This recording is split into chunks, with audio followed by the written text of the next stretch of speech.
నమస్తే, welcome to Suman TV. నేను మీ యామ్ని. ప్రస్తుతం మనతో ఉన్నారు ప్రముఖ ఆధ్యాత్మికవేత్త, ప్రముఖ జ్యోతిష వాస్తు పండితులు బ్రహ్మశ్రీ డాక్టర్ నాయకంటి మల్లికార్జున శర్మ గారు ఉన్నారు. గురుగారితో మాట్లాడి మనకున్న సందేహాన్ని అడిగి తెలుసుకుందాం. నమస్కారం గురుగారు. నమస్కారం. గురుగారు, ఇప్పుడు జూలై నెలలో అండి ధనుస్సు రాశి వారికి ఏ విధంగా ఉంటుంది, అసలు ఎలాంటి పరిహారం చేసుకోవాలండి వీళ్ళు? తప్పకుండా అండి. ఓం శ్రీ గురుభ్యో నమః. ధనస్సు రాశి వాళ్ళకి గ్రహగమన గతులు, గ్రహ సంచార విషయం చూస్తే తృతీయ స్థానంలో శని యొక్క సంచారం, చతుర్థంలో రాహు యొక్క సంచారం, పంచమ షష్టమాల్లో కుజుడి యొక్క సంచారం, అలానే షష్టమ స్థానంలో గురువు యొక్క సంచారం, సప్తమంలో రవి యొక్క సంచారం, జూలై 15 తర్వాత అష్టమంలోకి రవి బుధ శుక్రుడు యొక్క సంచారం. తాకట్టులో ఉన్న బంగారాన్ని విడిపించి ఆ రోజు ఆన్లైన్ రేటుకే మేము కొంటాం. Sharma gold company. ఆ తృతీయ స్థానంలో శని యొక్క సంచారం వల్ల తిరోగమనంలో ఉంది కాబట్టి కొన్ని అభిప్రాయ భేదాలు వచ్చే అవకాశం ఉంటుంది. కాబట్టి లౌకిక తత్వంతో వెళ్ళాలి. అంటే అన్నదమ్ముల మధ్యలో కానీ, అక్క చెల్లెల మధ్యలో కానీ, స్నేహితులు కానీ, బంధువుల విషయంలో వాళ్ళు ఏదైతే అనుకుంటుంటారో ఆ ఫలితాలని ఆస్వాదించాలి అని అంటారు.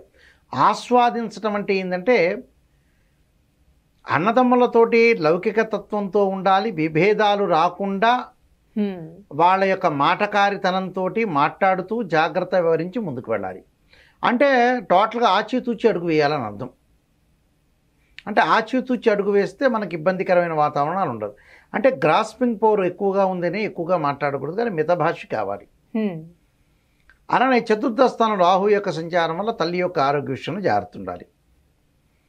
అలానే ఇక్కడ ఏదైతే 8వ స్థానంలో శుక్రుడు యొక్క సంచారం వల్ల ఆర్థిక పరంగా ఆదాయం అనేది బాగా పెరుగుతుంది. అంటే ఆర్థిక లావాదేవీల విషయంలో అనుకూలమైన ఫలితాలు ఉంటాయి. అంటే ఇప్పుడు వ్యాపారస్తులకి ఏ విధంగా ఉంటుందంటారు? వ్యాపారస్తులకి ఎక్కువగా పెట్టుబడి పెట్టకుండా ఉన్న వ్యాపారాన్ని జాగ్రత్తగా కొనసాగించడం మంచిది. అంటే కొత్తవి ప్రయత్నాలు చేసినా చాలా జాగ్రత్తగా ఉండి పెట్టుబడి పెట్టాలి. అంటే అతి తక్కువ పెట్టుబడి పెట్టి ప్రారంభం చేయాలి.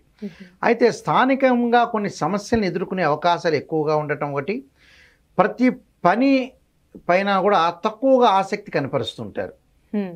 తక్కువగా ఆసక్తి కనపరచడం ఒకటి, కొంత ఆలస్యం చేయటం, ఒకరోజు కాకపోతే ఇంకో రోజులో కొన్ని మార్చుకోవటాలు, ఆలస్యం చేయటం, కొంత గందరగోళమైన వాతావరణం, కొన్ని అవకతవకలు జరగకుండా చూసుకోవాలి. అంటే అవకతవకలు ఎందుకు జరుగుతున్నాయి?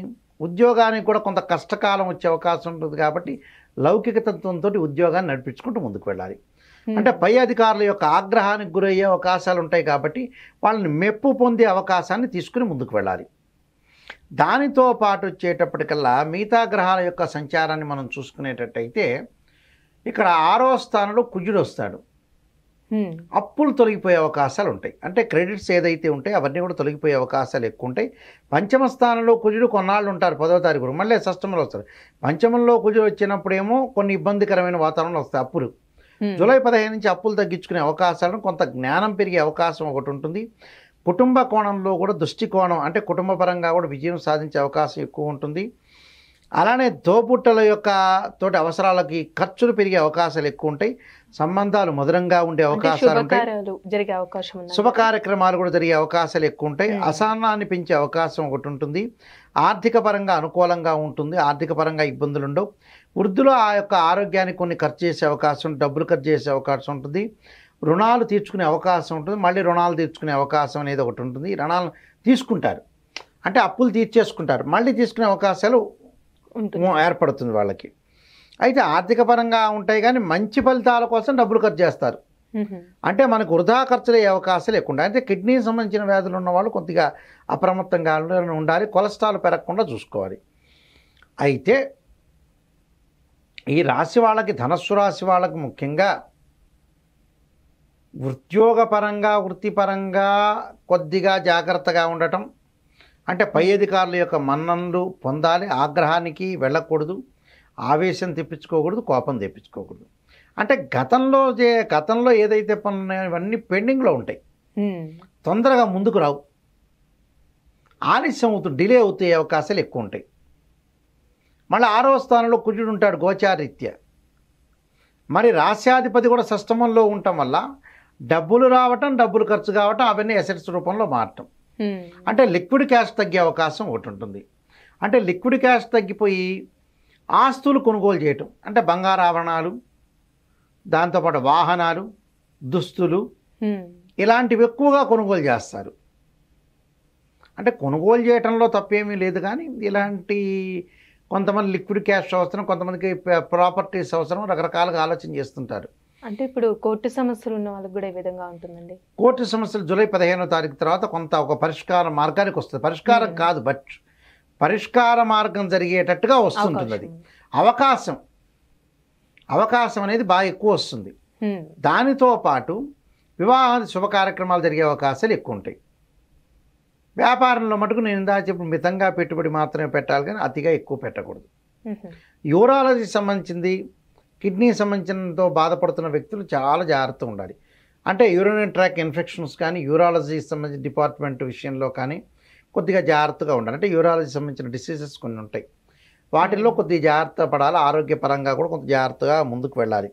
అయితే ఈ నెలలో కొంత మార్పులు జరిగే అవకాశం ఉంది, హెచ్చు తగ్గులు వచ్చే అవకాశం ఉంటుంది. కాబట్టి ఆరోగ్యాన్ని మెరుగుపరుచుకుంటే మిగతావన్నీ బాగుంటాయి. డబ్బులు ఖర్చు ఎక్కువ పెట్టకూడదు. అంటే పరిహారం ఏ విధంగా చేసుకుంటే మంచిదండి వీళ్ళకి సంబంధించి? దేవానాంచ ఋషీనాంచ గురుకాంచన సన్నిభం బుద్ధిమతంత్ర లోకేశం తమ నమామి బృహస్పతి.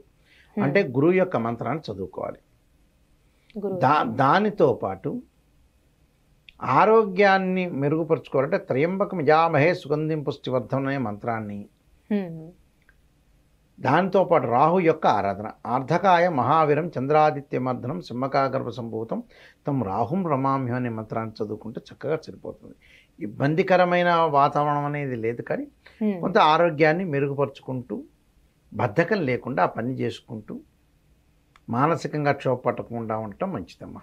మంచి పరిహారం తెలియజేశారండి. ధన్యవాదాలు మీకు. నమస్కారం అండి.